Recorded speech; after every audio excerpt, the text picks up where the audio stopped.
አሰላሙ አለይኩም ወራህመቱላሂ ወበረካቱ። ቤተሰብ እንዴት አደራችሁ? ያ ረቢ እንዴት ናችሁ? ደህና ናችሁ? አላህ ወክ ገጠር ይኸው እዛ ማዶ ቆርቆሮ ይታያችኋል። እዛ ነው የእናትና አባቶች ቤት ማለት ነው።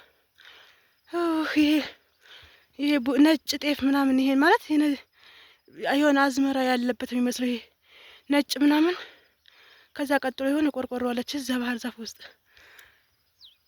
ግን አሁን ወደ ከተማ እየሄድኩ ነው ማለት ነው። ትንሽዬ ከተማ አለች አቅራቢያችን፣ ግን ለእኔ አቅራቢያ አይደለም፣ በጣም ሩቅ ነው ለእኔ ማለት ነው። የእናትና አባቶች ሀገር እዛ ወዲያ ነው። ያ ቆርቆሮ ምናምን አለበት ማለት ነው።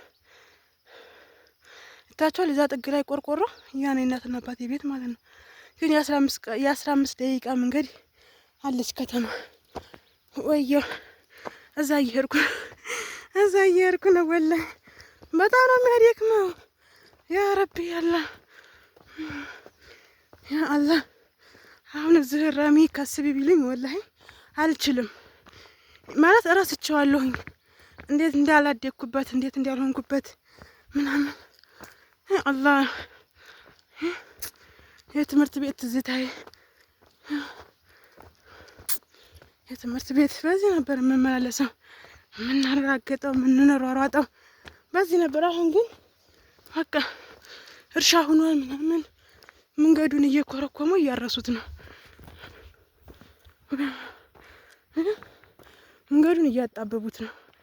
የሚገርማችሁ ነገር ማለት ነው። በዚህ በኩል ደግሞ የአያቶች ሀገር ነው። ግን አሁን አያቶች ስለሌሉ አልሄድም። ቤቱ በጣም ነው የሚያስጠላው ምናምን። በእርግጥ ግን ወንድ ልጅ አለ ቤት። ግን የአያታችሁን ምትክ አይሆንም፣ እንደ አያታችሁ አይሆንም፣ እርክታ አይልም። እና ይኸው እዚህ ታይ ነው እንትኑ ቀብራቸው ማለት ነው። ግን በዛ መሄድ አልፈልግም ምናምን። መንገድ ቀይሼ በዚህ በኩል መጣሁ ማለት ነው። ግን አያቶች ቀብር ይሄታይ ችምቅ ያለው ምናምን ነው።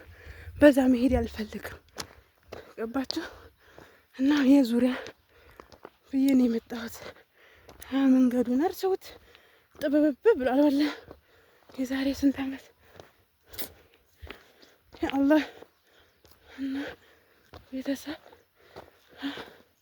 ለወርቅ ትንሽ ቀርቶኛል።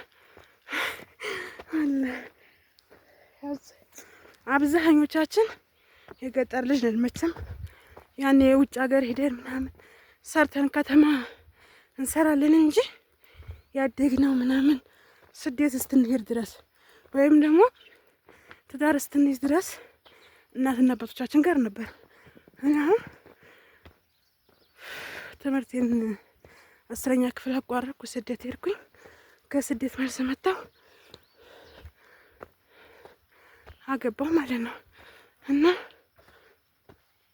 ከዛ ወዲህ ቢያንስ 10 ስንት ዓመት ይሆነኛል ከስብ ተከሰብኩ፣ ካረምኩ ማለት ነው። በትዳር 10 ዓመት 15 ዓመት ወይ 20 ዓመት ይሞላኛል ካላረምኩ ማለት ነው። በትዳር 10 ዓመት ቆይቻለሁ። ከዛ 20 ዓመት ይሞላኛል ካረምኩ ማለት ነው። ዛሬ ደግሞ የመጣሁት በ3 ዓመቴ ነው ገጠር የመጣሁት። ወየው እብድ ይውሳለ። ወይኔ እናቴ ወላሂ ውዛ ጋር አይታያችሁም? በእንትኑ ተሸልያለሁ ወላሂ ቁርአን እብድ ወላሂ። አየድሌ